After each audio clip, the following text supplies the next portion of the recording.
Welcome to the Home Sweet Home online video series for first-time homeowners. This is Tim Schrock, joined by Joe Dellanno, representing MyDesignBuildProject.com. Today's topic is Mother Nature. So we've pulled together some projects that we've done online for some clients. This first one is the porch project and a deck out in the rear with some kitchen remodeling, but particularly this porch in the front as well. So some of the details that we had to address, as you said, was foundation, some structural things, roof leaking. I see this as kind of a low slope back here. That can be kind of a issue, can't it? Absolutely. When these low roofs are in place, there's a couple things that happen. Well, number one is we have to put a rubber roof on it so that it protects the roof and doesn't allow water and snow to back up into the roof underneath the shingles. So that provides a certain issue too, because in the wintertime when snow and ice builds up on that roof and the sun comes out after a snowstorm, what happens is that roof kind of gets a little warmer and it starts to melt a little bit, and then all of a sudden you have this avalanche coming down, hitting you on the head. And so that's another thing you got to kind of, pay attention to is, when you change something to another product, it's going to have an effect on the house. So if there are plants that are there, trees, bushes, you got to pay attention to that because it will damage those that landscape vegetation. Yeah. What does a first-time homeowner look for? They've got this home, they're excited, they're ready to keep their investment, well invested. How do they deal with this? What? Well, it's not as hard as it may seem, and a lot of people think that.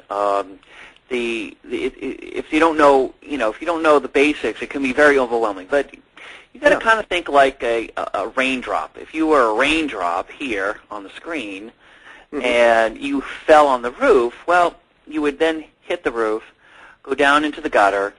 Now, if you had a downspout, you would travel down the downspout onto the roof, come down onto the gutter, into the downspout again, travel, and this is where the problems generally start right here. If the water exits the downspout here, then what's going to happen is the water will then continue to go down the foundation wall. If you can scroll this up a little bit more, Tim. Like that? Thank you.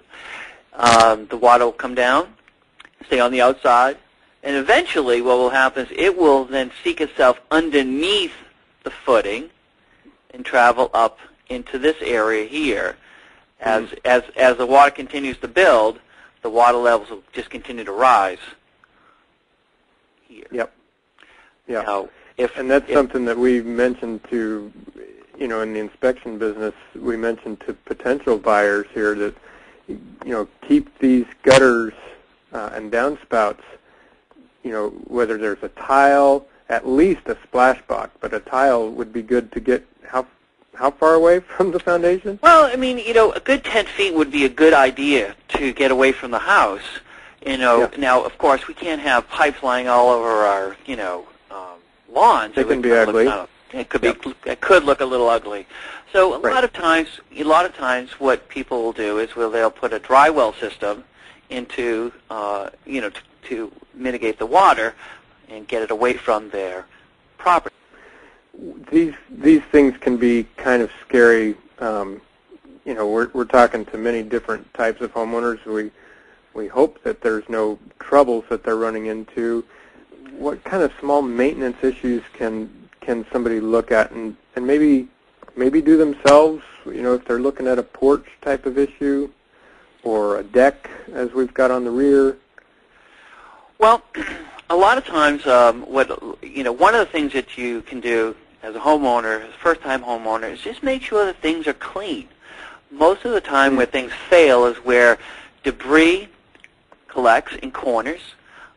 in areas where the organic matter collects, leaves and sticks and seeds, and it breaks down, and it starts to turn into organic material or dirt.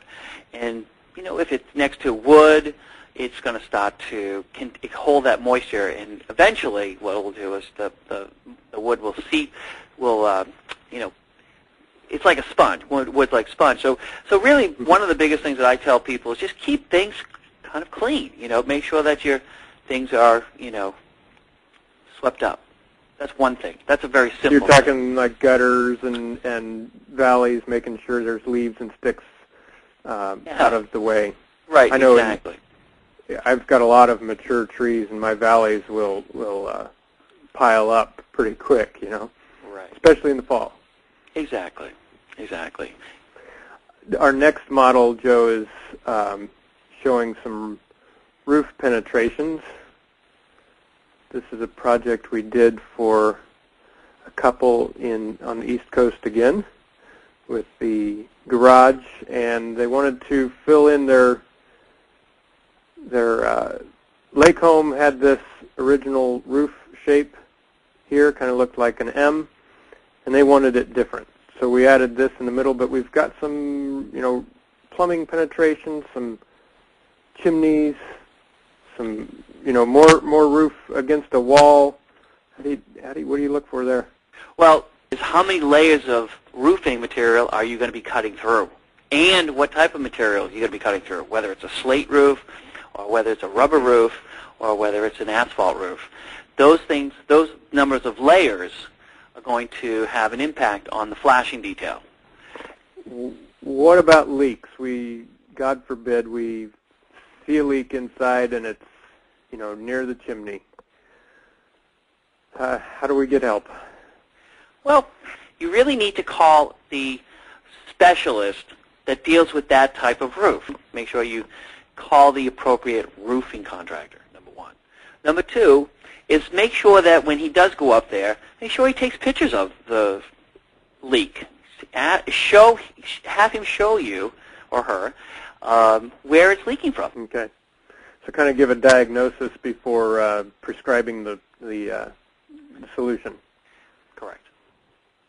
All right. What about living things in nature, bugs and critters and termites? Basically, here's rule number one. Rule number one is try not to have vegetation growing on your house because it's a highway for critters that crawl, like ants. Keep the trees away from the house because squirrels like to jump, and they will jump. Sure. Any last suggestions or tips for a homeowner who's got a problem, don't know where to turn?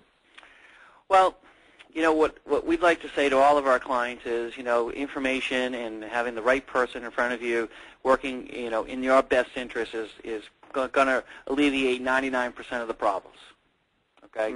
Not where nobody's perfect, but having the right people in front of you to give you the right information is going to really help you in the long run to make sure that it adds value because you're going to be adding to your house from now until whenever you're not going to be a homeowner.